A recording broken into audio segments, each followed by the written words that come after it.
Mnemonics refers to a technique for information storage, an elaborative encoding device that aids in storage and retrieval.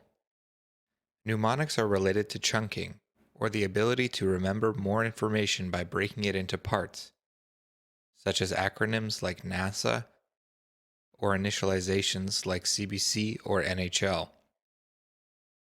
Chunking is usually limited to 7 or so pieces of information, so mnemonics should remain relatively short for ease of retention and withdrawal.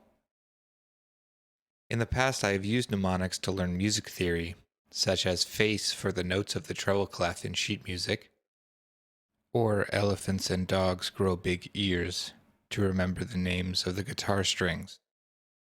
Depending on the teacher, different mnemonics might be used.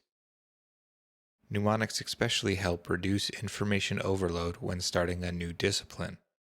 Recently, I have had success using mnemonics to learn hiragana and katakana, using tofugu's mnemonic charts as a jumping-off point. In a couple of months, I was able to memorize both syllabaries with decent success.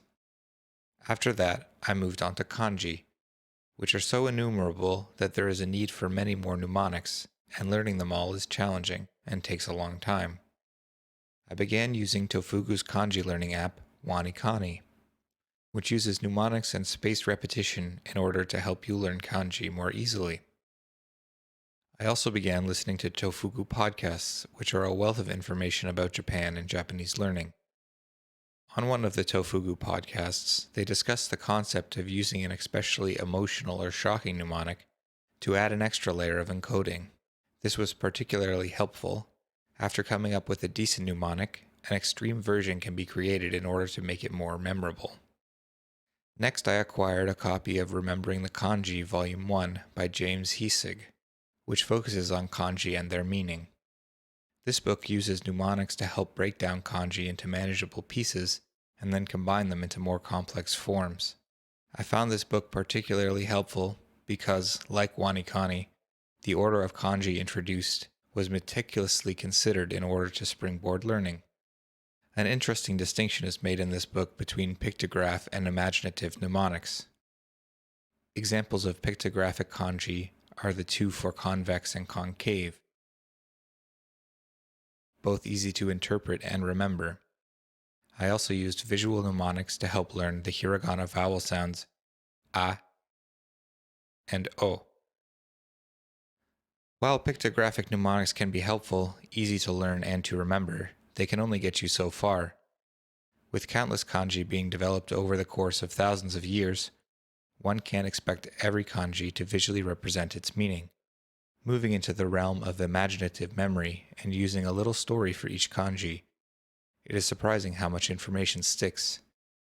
It also breaks away from rote memorization, which is both slow and challenging. Another aspect of this book I appreciate is the stress put on successful retrieval rather than a proper set of mnemonics. They stress not to worry if some mnemonic feels silly. The important thing is that it works, and it works for you.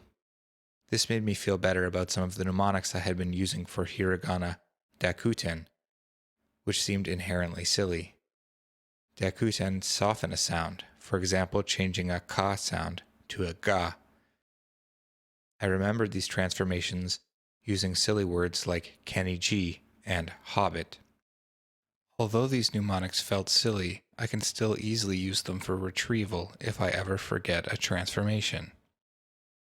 Mnemonics are extremely helpful to prompt and cue information. They should, however, ultimately be temporary. Eventually, they will no longer be necessary and instead will be replaced with automaticity. Now that I am learning kanji, I am using mnemonics more frequently than I ever have before, and it has been an interesting experience.